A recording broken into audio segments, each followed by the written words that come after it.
Great. Welcome back, everyone. It is my distinct pleasure to introduce our next two speakers who will be discussing new research related to lateral dural tears, a type of spontaneous spinal CSF leak. We will hear first from Dr. Ajay Madhavan, neuroradiologist from Mayo Clinic, Rochester. We will then hear from Dr. Wouter Schievink, professor of neurosurgery and director of the microvascular neurosurgery program at Cedars-Sinai Hospital. My name is Kyle Spawn, and I will be the patient moderator for this session. I am a current volunteer on the board of directors for the Spinal CSF Leak Foundation and a patient with a repaired iatrogenic spinal CSF leak found above the shoulder of a lumbar nerve root. While I am not a spontaneous lateral tear patient, these talks will be of particular interest to me, and I know they will be of interest to you. With that, it is my distinct pleasure to welcome Dr. Madhavan to the screen. All right. Thanks so much, Kyle. I'm just going to go ahead and share my screen here. So like Kyle said, I'm Ajay Madhavan. I'm a professor of radiology, and I have a lot of interest in spinal CSF leaks, and I'm going to be talking about new insights into lateral leaks. So I don't have any disclosures. I do want to thank Dr. Callen for inviting me here to speak, the Spinal CSF Leak Foundation, and all the patients and speakers who are here today. It's really an honor to be able to talk to you all.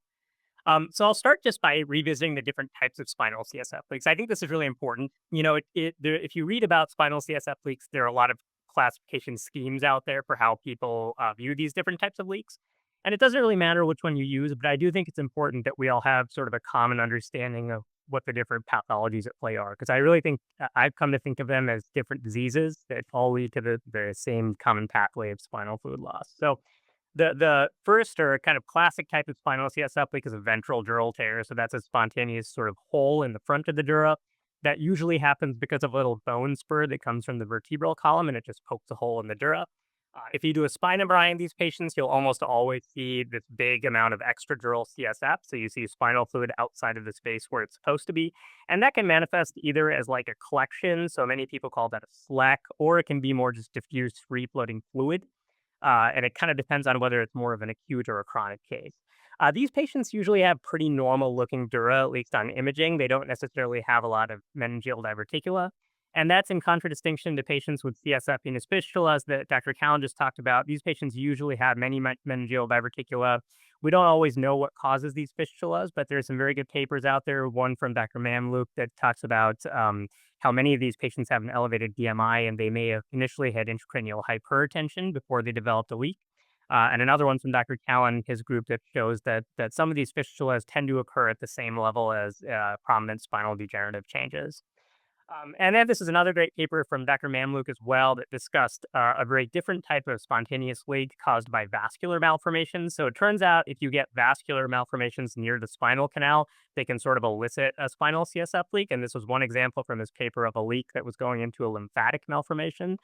These two images really nicely show contrast leaking out. And this is not into a vein. This is into the thoracic duct, which is sort of the main lymphatic drainage pathway. So there are these more rare and unusual types of leaks too.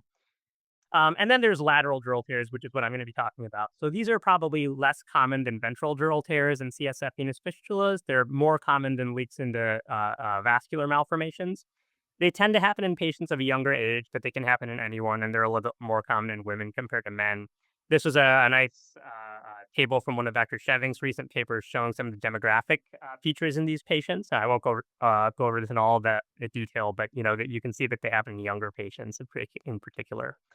And then the other really important thing about these leaks that I really want to highlight is that lateral dural tears are usually associated with this interesting finding of an arachnoid outpouching or herniation. This is actually the initial description of that phenomenon from many years ago. Dr. Beck and his group published this paper, and this is a really beautiful illustration from them. And I like this because it shows exactly what's happening. So in these patients, you typically get a lateral dural tear somewhere near the nerve root. And then you get this arachnoid, which is the layer just underneath the dura, which sort of herniates out of the dura, and it looks just like a diverticulum. But what's interesting is that the spinal fluid is not leaking from this diverticulum. It's almost always leaking from the margin of the dural tear, so it's a little bit more medial. And this wasn't really fully recognized until pretty recently. Um, And so it's not like a ruptured diverticulum, it's really a leak from the lateral dura, and this is more of a secondary manifestation. This is an example of what this sort of arachnoid herniation might have looked like on a conventional myelogram, something that we would have done many years ago. So this is a patient with a lateral leak. They have this big epidural CSF collection, so you can see contrast outside in the epidural space. But the finding that's a little bit more subtle is that there's also this arachnoid diverticulum here. It's a little bit hard to see, a little bit easier with the arrows, but that's a secondary finding that can go unrecognized. This is what that looks like at surgery. This is from Dr. Schievink. And so this is a patient with a lateral dural tear. This is where the nerve root is right here. And then just under the nerve root, you see this big arachnoid herniation. But the key thing is you really have to retract that herniation. You pull it off to the side, and then you're able to visualize the dural defect. This is another example of the same thing from Dr. Beck. And so in this case, this is like the common dural tube here. This is the nerve root coming out.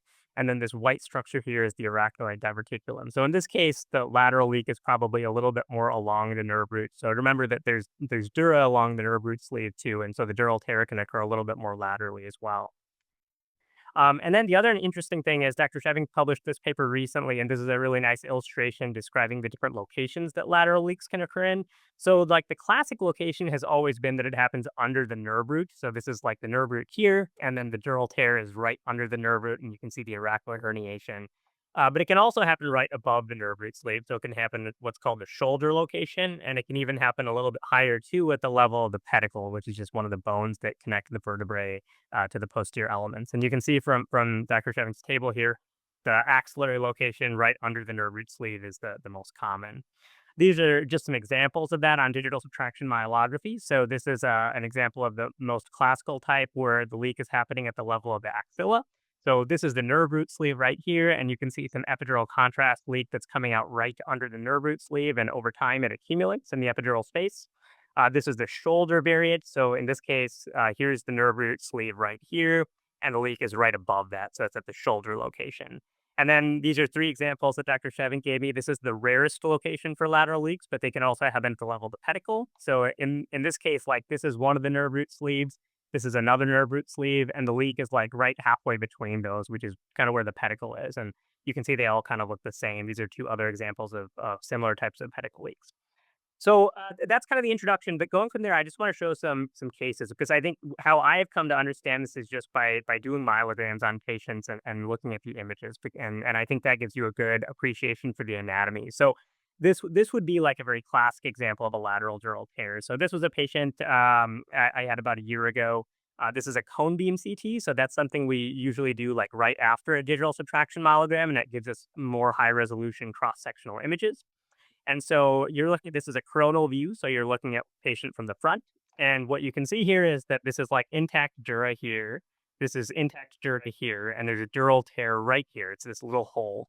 And this big membrane here is the arachnoid herniation that's protruding out of the dural defect. And then right above that, you can see the nerve root coming down and exiting the fecal sac right here. This is the nerve root sleeve.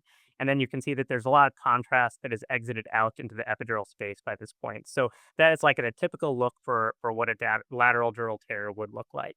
But not all cases are quite that straightforward. So this was a more challenging case I had recently. So this was a young woman with some very subtle epidural fluid on her spine MRI. So it's the sagittal T2 weighted image. So the spinal fluid is bright.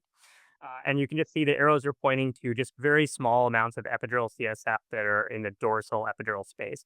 A lot of times we like to do high resolution T2 weighted images, and this is a coronal image. You can kind of appreciate the epidural CSF a little bit better there. But I'll tell you, even with these images, it's not entirely obvious that there's something abnormal there. So these can be hard to detect.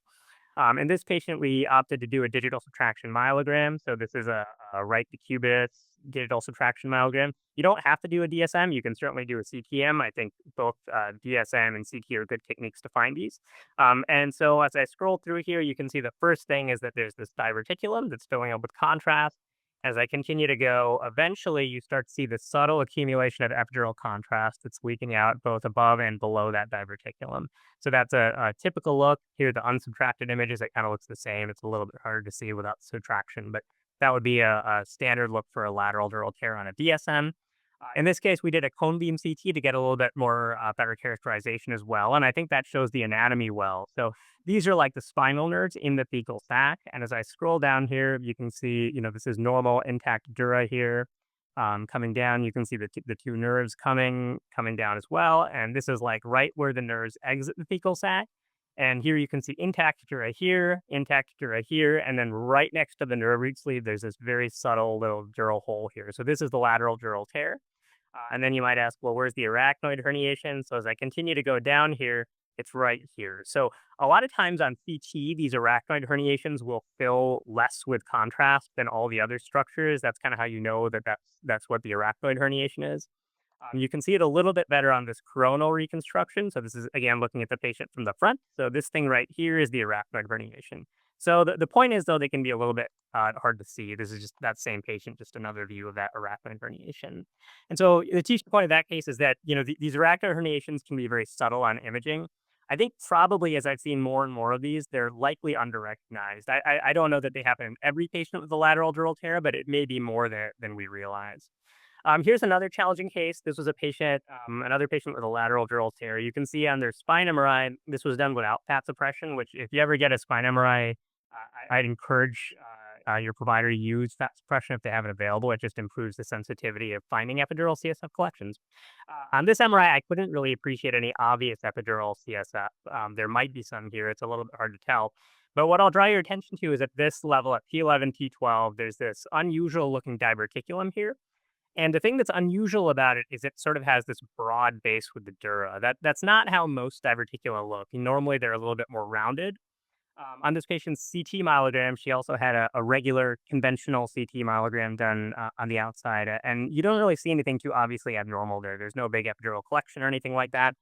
You can again see that unusual looking diverticulum at T11, T12, which sort of has this broad base with the dura. And so anytime I see something that looks a little bit abnormal at one specific level, you wonder if that's where the leak is going to end up being. So we did a decubitus digital subtraction myelogram on this patient. So this is T11, T12 here at that level where the unusual diverticulum was. And so, like, initially, you don't see anything. So, on this first DSM run, I imaged this patient for over a minute, and I used a good amount of contrast. I didn't see anything obviously abnormal. I didn't see any leak into the epidural space. Again, you just see the diverticulum. You maybe wonder if there's some hazy stuff right here. But then I just repeated another imaging acquisition. So we injected more contrast and continued imaging at that same level. And what I'll show you here at that same T11, T12 level, now you can pretty quickly see that there's contrast leaking into the epidural space. You can see it both above and below the nerve root sleeve. And then over time, it accumulates more. And this is just a spot image about 30 seconds after that. And now you can see that there's a lot more epidural contrast out there. But this is a very clear lateral leak. But when you do a cone beam CT, you can kind of get a better sense of what's going on. That's kind of why I like getting these with DSMs. So again, you see that there's a lateral dural tear here at that T11, T12 level. But now you get a better sense that there's this more unusual structure here that's really not filling with contrast. So you wonder what that is. If you look at the coronal image, you get a better sense of things. So this is the unusual structure. This is like the normal nerve root sleeve. And in this case, this ends up being the arachnoid diverticulum. The dural tear is probably somewhere right around here. And I show this case to highlight the different anatomy, right? Like this is the normal nerve root sleeve. This is a normal nerve root sleeve diverticulum. You can see this patient has additional diverticula at the levels above and below that. But this is a clearly distinct thing. So this is the arachnoid herniation. It's different and it looks different from a normal nerve root sleeve diverticulum. This is just what it looks like at a sagittal image. So the teaching points from that case are many things. So one, these arachnoid herniations can be pretty big. You can see in that last case, it was fairly large. And I would speculate that when they get that big, they can probably cause these lateral leaks to slow down a little bit.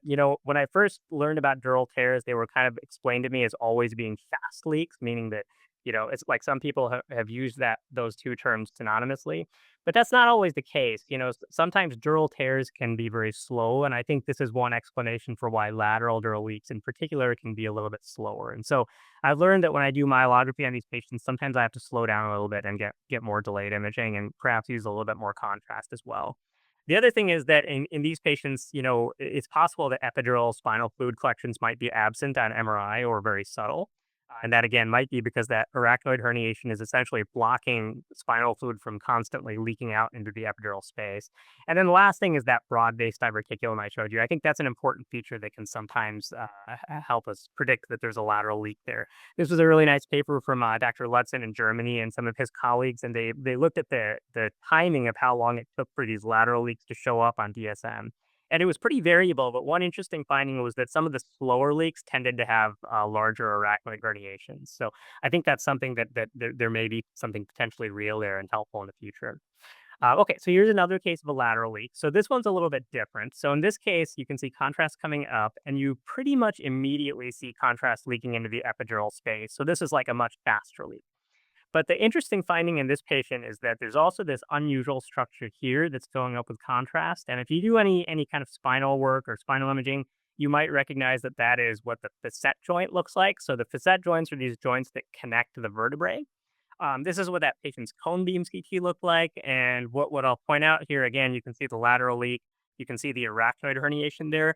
Notice that the arachnoid herniation is kind of remodeling the bone. It's probably been there for a while. And then as I continue to scroll down here, you can even see some contrast going into the facet joint. So that corresponds to that finding on the DSM. So sometimes when these lateral leaks have been there for a while, they can kind of erode into the facet joint and cause a direct leak into the facet joint. And this is the first time I've ever seen that, but since this case, I've seen it a few times, so it's possible I was just not noticing it.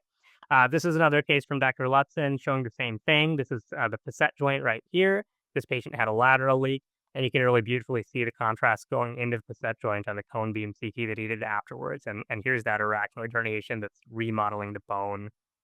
Um, so why could this be clinically useful? This is at one of those patients' spine MRIs, and if you look back at their spine MRI, you can actually see fluid in the facet joint.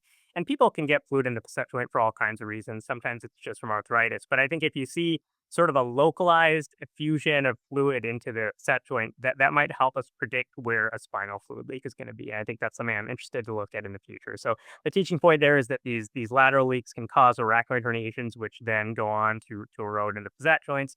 And again, you might ask, why is that clinically useful? I think it probably indicates a chronic leak. It might help us detect leaks better on MRI. And the last thing here too is that I think that could facilitate blood patching for these patients. I had this was a paper where we wrote up some of these patients. My excellent colleague Michelle Cordet and several of my collaborators from other institutions helped with this. And one of those patients, we actually tried to inject contrast directly into the facet joint.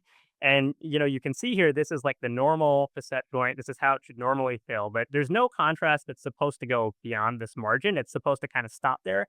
But in this patient who had a lateral leak that was eroding into the facet joint, the facet joint actually communicated with the epidural space. And so that was actually helpful for my purposes in this case because I injected fibrin and blood directly into the joint, and that gave me an easy way to access the epidural space that was very safe and helped this patient. Okay, so just a couple more cases to go here. So this is another patient with a lateral leak. This is one of the earliest patients I had, and you can see she has this dorsal epidural fluid collection. On the axial images, you can probably appreciate already that there's going to be an arachnoid herniation here. So we did a decubitus myelogram looking for a lateral leak, and she did indeed have a lateral leak at that level. But the other finding you can see here is that there's a CSF-Venous fistula, which seems to be coming directly from the arachnoid herniation. So that's a little bit unusual. So this patient had two different types of leaks that were both visible on the same myelogram. This is another patient from Dr. Lutzen who had a very similar finding. So this patient had a diffuse epidural CSF collection on their MRI. On a digital subtraction myelogram, you can see they had a very prominent lateral leak. This is an arachnoid herniation right here. But the other finding that was observed here is on a delayed CT myelogram. There was also a CSF-Venous fistula that seemed to be coming from that arachnoid herniation. So this is another interesting finding that we've seen a few times. So sometimes with these lateral leaks, you get an associated CSF-Venous fistula, and that's sort of the teaching point from those cases. And that's very interesting, and it might affect how we treat this in the future. I do think in most of these patients, the primary problem is the lateral dural tear. But it's certainly possible that the CSF venous fistula might exacerbate things, and it's something that I continue to look for. Okay, and then the last thing, I won't go into this too much because Dr. Schievink is probably going to touch on it quite a bit, but treatment options for lateral dural tears, how do we treat these? The easiest way is a non-targeted blood patch, which might work early on, but like as with most CSF leaks, it won't work if the leak has progressed too far along the line, and then you probably need a more targeted approach. And that might include surgery. It might include a targeted blood patch or fibrin injection. I think Dr. Callen and many of the other folks on this paper, Dr. Carlton Jones and many others that I mentioned, have done some really good work in looking into how we treat these lateral leaks. It turns out that having arachnoid herniations that come out of the dural defect probably makes it a little bit harder to treat these with fibrin and blood.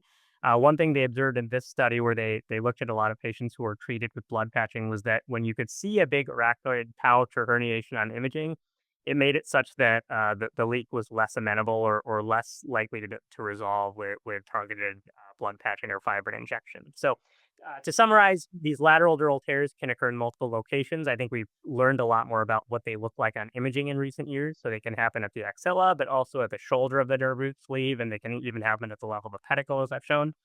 Many times, they're associated with these herniated arachnoid diverticula or outpouching, which is a very important feature of these leaks. I think importantly, MRI does not always show an epidural fluid collection. I showed a couple cases like that, and I think that that's something that could cause lateral leaks to be underrecognized. These are not always fast leaks. I showed the one case where the leak was a little bit slower, and I've seen that a number of times. And so I think it's very important if you're getting a myelogram that early and delayed imaging be done. And then there's some interesting features that accompany these lateral dural tears, including leaks in the facet joint and CSF-Venous fistula. So I think that's something we need to learn more about, see how they affect the symptomatology in these patients. I will stop there. Thanks so much for your attention. If you have any questions, I'm happy to answer them. Thank you very much, Dr. Madhavan, for your interesting talk. We will now turn to Dr. Wouter Schievink for his talk from the surgical side of treating lateral dural tears. So the real title of my talk is that a Diverticulum: New Insights in Lateral Leaks, Part 1, Pathophysiology and Anatomy from a Neurosurgical Perspective. So that's a picture of a digital subtraction myelogram, which, is really kind of the workhorse of neuroradiology here at Cedars-Sinai.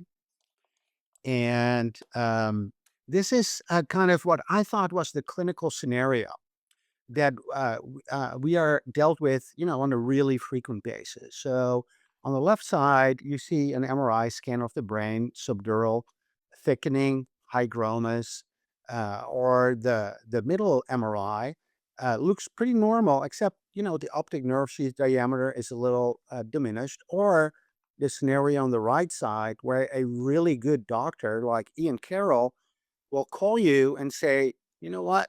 I have a patient as normal imaging, but a really good story for a leak, right? So that's the clinical scenario. So either abnormal brain imaging or a really good history and maybe physical for a CSF leak.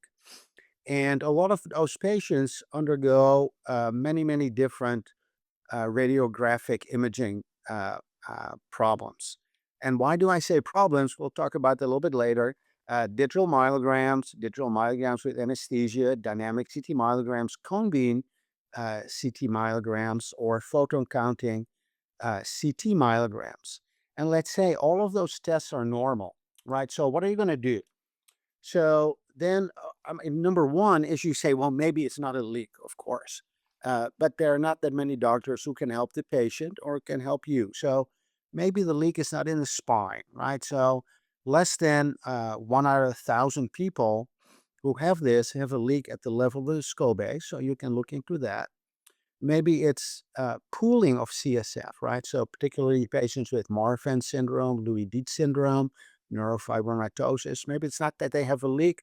They just have these very baggy collections of CSF possible. And then there are, like, the really unusual cases. Is it azygous vein stenosis, IVC stenosis? Is there a history of a craniectomy and an inadequate cranioplasty? And you can look into that. Or maybe is there what we, and with we, I mean me and my colleagues in neuroradiology, call small innocuous looking lateral dural CSF collections. That's a bit of a mouthful. So what did Dr. Callen call it? Is that a diverticulum?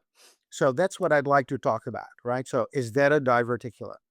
And this is what that looked like on a dynamic CT myelogram on the left. not from our institution, somewhere else, or what we do a lot of, a digital subtraction myelogram. And I'll be talking mostly about 2 or 3 different papers. One of them already has been published. That's this one, talking about lateral leaks. Dr. IJ has talked about it already, right?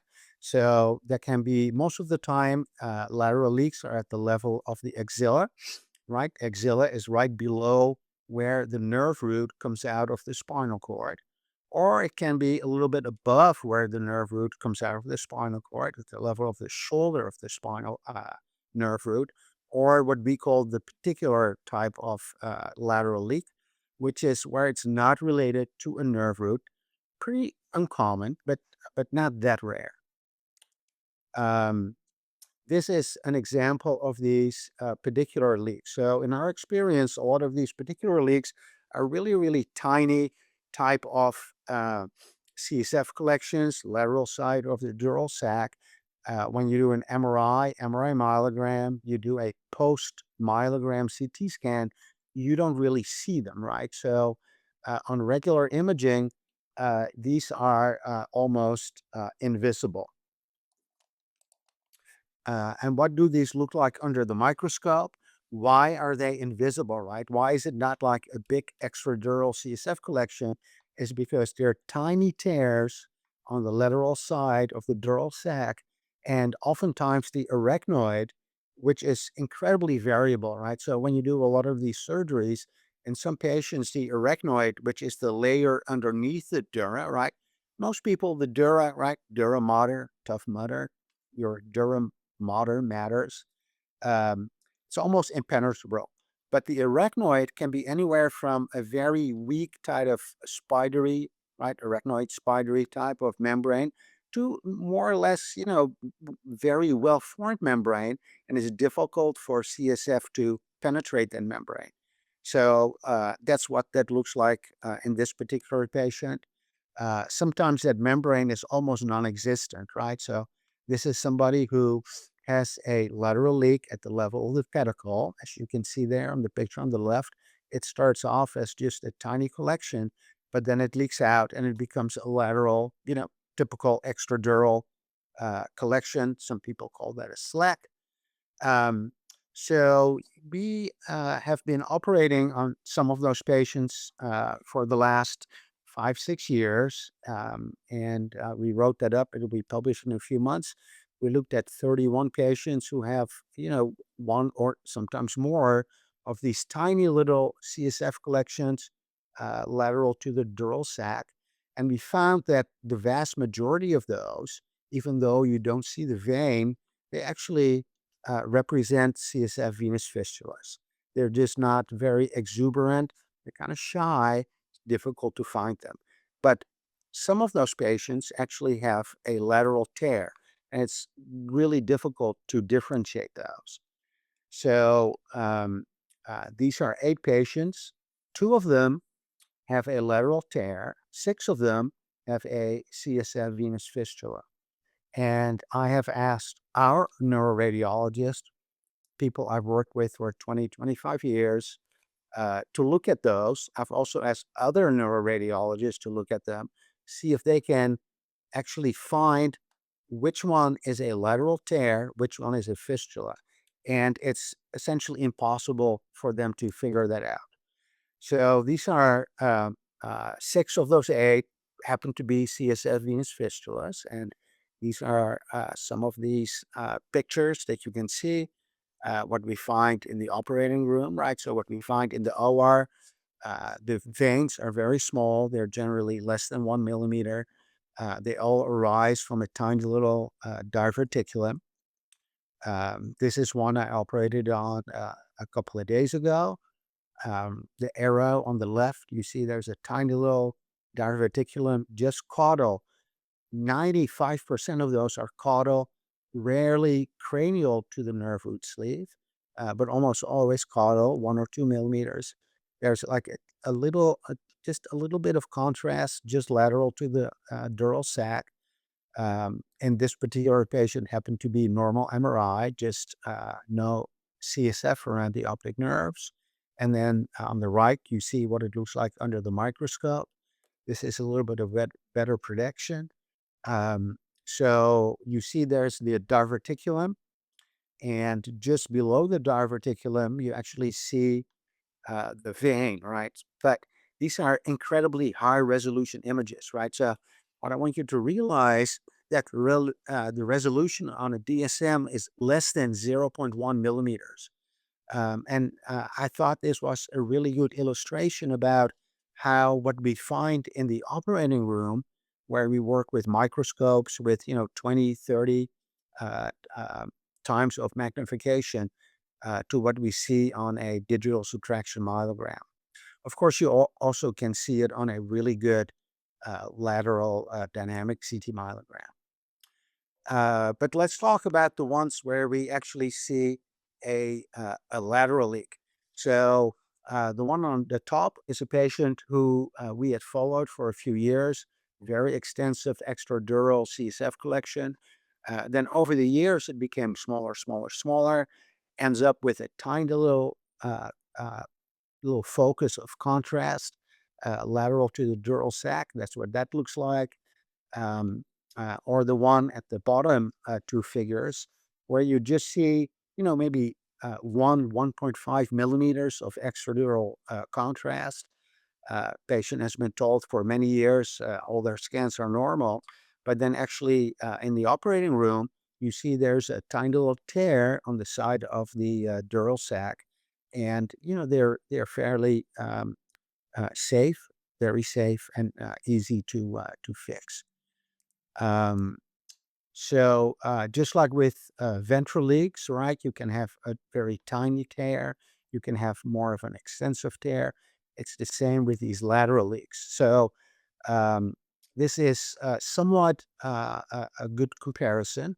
So on the left side, in the very tiny picture you see there with the arrow, there's a tiny little area of contrast outside of the dural sac. But on the right side, you see there's an enormous amount of contrast lateral to the dural sac. So that happens to be a patient. He's in his 40s. When he was a little kid, his mom told me, oh, he used to have these terrible headaches. He would lie down. He would play puzzles, right? This is before iPads. No more leak. I mean, no more symptoms of a leak. And then as time went on, right, years, decades, he developed weakness in his leg. You can see on the MRI, pretty big extradural collection. Digital myelogram shows a very, very, very tiny um, area where there is the leak. And then in the operating room, we find very unusual, I've never seen that before. There's a tiny little hole right where the radicular artery, most likely the artery of Adamkowitz, it's at the left L1 level, penetrates the dura from extradural to intradural. It's very unusual because artery of Adamkowitz, of course, is supposed to be all intradural. And that's what it looks like after we put a little clip on the hole to repair that. And uh, I've been looking into some patients who are diagnosed as a congenital arachnoid cyst, but I think they actually are lateral dural tears, right? Especially when their moms or dads tell me, oh, when they were young, they used to have these really terrible headaches. They would say, oh, when I'm up and about, my head is on fire. And when they would lie down, the headache would dissipate. This is another patient who also, actually, this patient also presented to one of my colleagues with lower extremity bowel and bladder symptoms from spinal cord deflection. There's an extradural collection. And on this digital subtraction myelogram, not only does it tell you exactly where the communication is between normal CSF space and extradural CSF space, but also this particular one, you also see that in addition to that, there's a little CSF venous fistula.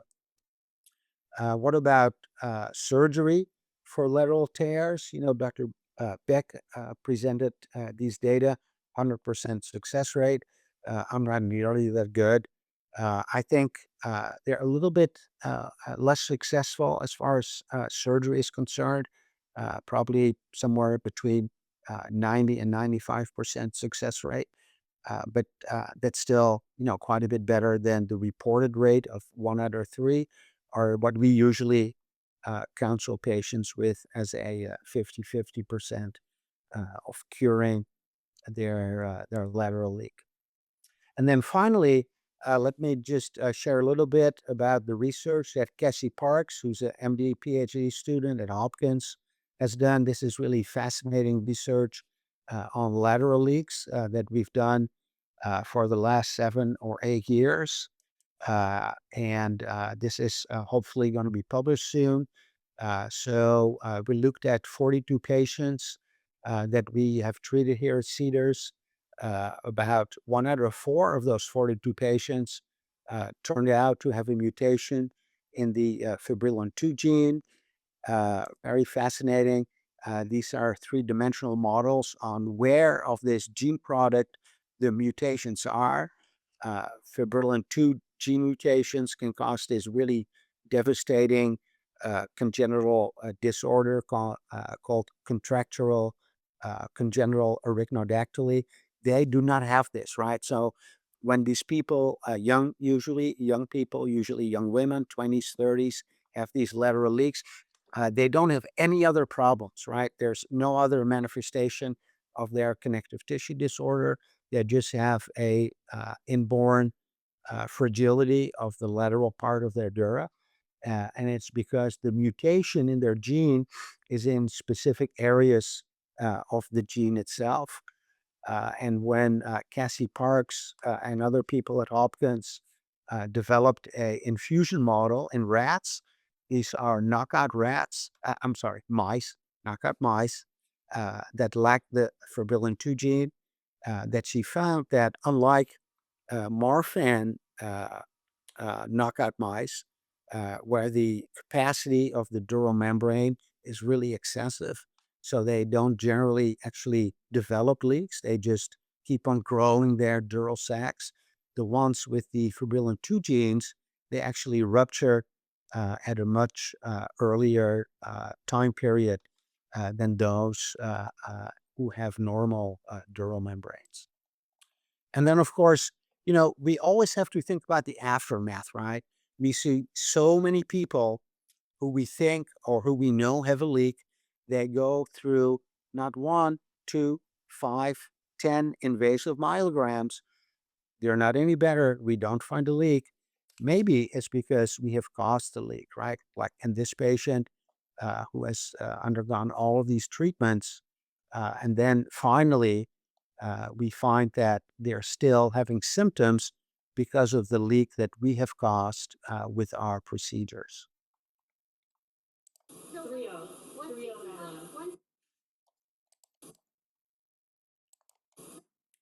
All right, thank you very much. At the end of our talks, we like to, put down our email address so you can call us.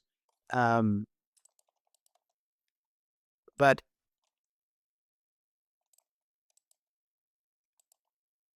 I would like to really thank Dr. Callen for putting this conference together. I'm really, really grateful to him and to the Spinal CSF Leak Foundation.